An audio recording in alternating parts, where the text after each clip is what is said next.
Bulletin में आगे बढ़ेंगे, बड़ी खबर का रुख करेंगे। यूपी में अवैध मदरसों पर कसा जा रहा शिकंजा। तो एसआईटी को जांच में कई अहम सबूत मिले हैं। बिना किसी अनुमति के मदरसों का संचालन हो रहा है, जो देश की सुरक्षा को लेकर भी एक बड़ा सवाल खड़ा कर देता है। तो 8,848 मदरसे अवैध पाए गए। विदेशी फंडिंग के दुरुपयोग की जांच भी यहां पर हुई है। खाड़ी देशों से भी हो रही है फंडिंग। तो इस वक्त ये बड़ी जानकारी आपको बता रहे, अवैध मदरसों पर लगातार एसटीएफ की नजर थी और एसटीएफ की तरफ से सरकार को जो रिपोर्ट सौंपी गई उसके बाद चिंता जाहिर की गई है।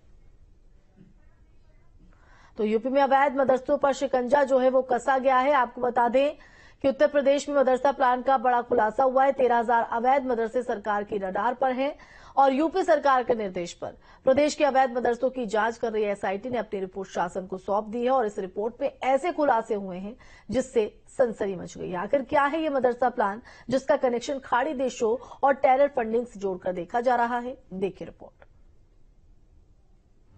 13,000 मदरसों पर एक्शन, अवैध मदरसों का खाड़ी कनेक्शन, खाड़ी देशों से आया पैसा, रिपोर्ट ने बढ़ाई सियासी टेंशन।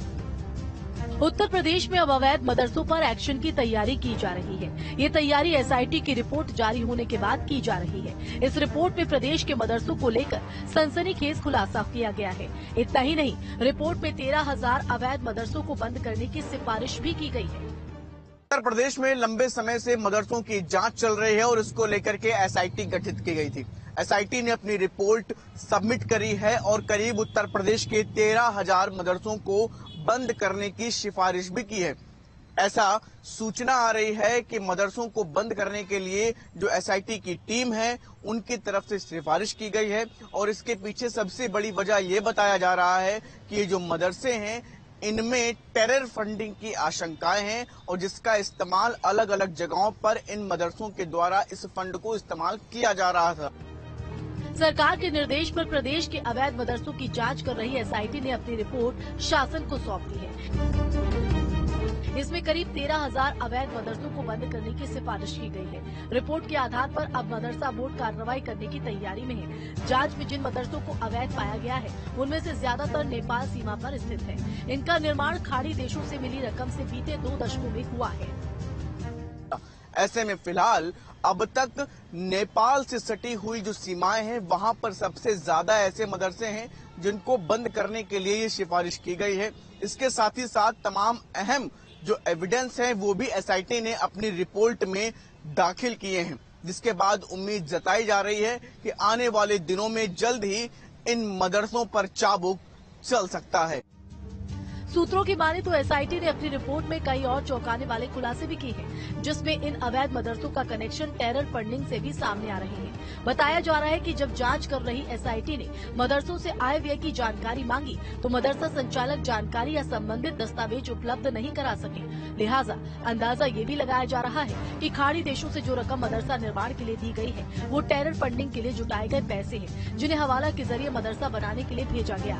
एसआईटी का शक पक्का तब हो गया जब पूछताछ में मदरसा संचालकों ने मदरसा निर्माण की बात चंदे के जरिए मिली पैसों से होने की बात कही, लेकिन जब टीम ने चंदा देने वालों के नाम पूछे तो वो नाम नहीं बता सकी। और हैरान और परेशान करने वाली बात ये है कि जिन 13,000 मदरसों को बंद करने की अपील की गई है उसमें से ज्यादातर सीमावर्ती क्षेत्रों से सटे हैं, जिसमें महाराजगंज, श्रावस्ती, बहराइच और सिद्धार्थनगर जैसे जिले शामिल हैं। वहीं रिपोर्ट सामने आने के बाद प्रदेश सरकार एक्शन मोड में आ गई है, जहां प्रदेश के डिप्टी सीएम का कहना है कि प्रदेश में कोई भी गलत काम नहीं होने देंगे और रिपोर्ट के आधार पर मदरसों पर कार्रवाई की जाएगी।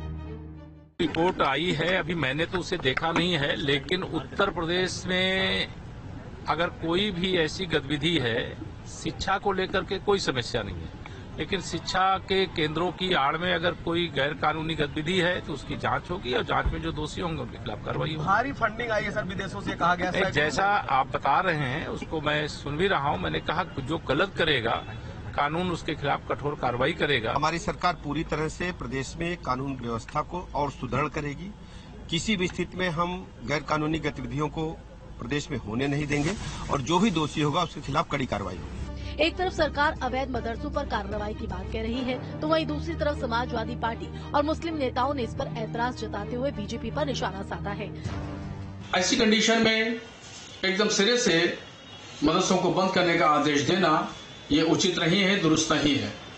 हाँ, जहां तक टेरर फंडिंग की बात है तो ये जरूर ये चिंताजनक विषय है और इस पर देश की सालियत और यकता और अखंडता पर समझौता नहीं किया जा सकता। जिस मदरसे को भी इसमें मुलविस पाया जाए या जो व्यक्तियां, जो शख्सियात भी अगर इसमें मुलविस हैं तो उनका चेहरा ओपन करना चाहिए, मदरसे का नाम बताना चाहिए ताकि लोग जो है होशियार रहें और ऐसे लोगों के खिलाफ कार्रवाई की जाना चाहिए। कि भारतीय जनता पार्टी के पास आखिर मुद्दे क्या है? हिंदू, मुसलमान, मंदिर, मस्जिद, भजन कीर्तन, अजान, लव जिहाद, हिजाब, नकाब, मदरसा, फिल्में, मदारे, यूसीसी, हलाल प्रोडक्ट, इन सब मुद्दों के पीछे भारतीय जनता पार्टी छुप जाना चाहती है। इसलिए आज मदरसों की बात कर रही है, जिससे उसे किसान, मजदूर, नौजवान पे जवाब न देना पड़े। भारतीय जनता पार्टी अवैध मदरसों के नाम पे लगातार हिंदू मुसलमान करना चाहती है। बहरहाल मामले पर सियासत जारी है, लेकिन सियासत से इत्र बात करें तो मदरसों की रिपोर्ट वाकई चौंकाने वाली है। अब देखना ये होगा कि इन अवैध मदरसों पर कानून का हंटर कब तक चलता है। Team news state. तो अवैध मदरसों का खाड़ी कनेक्शन अपने आप में गंभीर सवाल खड़ा करता है। संवाददाता शुभम पांडे भी हमारे साथ लाइव जुड़ गए हैं। शुभम, यूपी में अवैध मदरसों पर लगातार कसा जा रहा है शिकंजा। जो रिपोर्ट सामने आई है उसमें चौंकाने वाले खुलासे। जी बिल्कुल, देखिए बड़ी संख्या में ऐसे मदरसे थे जो अवैध रूप से संचालित किए जा रहे थे और इनसे जब फंडिंग को लेकर के जानकारी मांगी गई तब इस पर वो जानकारी नहीं दे पाए। बीते दिनों उत्तर प्रदेश में मदरसों की जांच को लेकर के एसआईटी की टीम गठित की गई थी। ये टीम लगातार उन मदरसों की जांच कर रही थी और जिससे कि ये मालूम चल सके कि ये मदरसे कैसे संचालित किए जा रहे हैं। इसके बाद इनके जो मदरसे हैं वहां पर आने वाली रकम के बारे में जब मदरसों के संचालकों से जानकारी मांगी गई तो वो इस पर आनाकानी करने लगे। इसके बाद से ही इस बात की आशंकाएं जताई जाने लगी कि इस पूरे मामले में टेरर फंडिंग और उसके साथ साथ गल्फ कंट्रीज से जो पैसा आता है उसको लेकर के किसी भी तरह की जानकारी देने से ये मदरसा संचालक बच रहे हैं। 8,000 से अधिक और 13,000 तक की ये जो मदरसे हैं उनकी जांच की जा रही है। तमाम गंभीर मामले भी इन जगहों पर निकल करके सामने आ रहे हैं। बात करें अगर किन जगहों पर सबसे ज्यादा ऐसे मदरसे हैं तो उसमें नेपाल की सीमाओं से सटे हुए जो उत्तर प्रदेश के जिले हैं, जिसमें खासतौर से श्रावस्ती, बहराइच, गोंडा और उसके अलावा लखीमपुर, ये सब जो नेपाल बॉर्डर से सटे हुए जिले हैं, इन जिलों में बताया जा रहा है कि सबसे ज्यादा ऐसे मदरसे हैं जो अवैध रूप से संचालित हो रहे हैं। ऐसे में अभी फिलहाल इनसे जो फंडिंग से संबंधित जानकारी जुटाई जा रही है, शासन को संस्तुति के लिए कार्रवाई के लिए संस्तुति कर दी है एसआईटी ने। अब आने वाले दिनों में बताया जा रहा है क्योंकि मदरसा बोर्ड के एग्जाम भी चल रहे हैं, लिहाजा वो एग्जाम्स खत्म होने के बाद इस कार्रवाई को थोड़ी प्रगति मिलने की उम्मीद है। बिल्कुल शुभम, देश की सुरक्षा के लिहाज से भी ये अवैध मदरसे कहीं ना कहीं सवाल खड़ा करते हैं और कहीं ना कहीं सुरक्षा को लेकर भी एक बड़ा सवाल यहाँ पर खड़ा होता है। लेकिन साथ ही साथ अब रिपोर्ट तो यहाँ पर सौंप दी गई है, चौंकाने वाले खुलासे भी हुए हैं और जो कड़ियां जो सामने आ रही हैं, अब इसको लेकर धरातल पर किस तरह से कार्रवाई यहाँ पर देखने को मिलेगी, इस पर भी सबकी निगाहें टिकी हुई हैं। शुभम,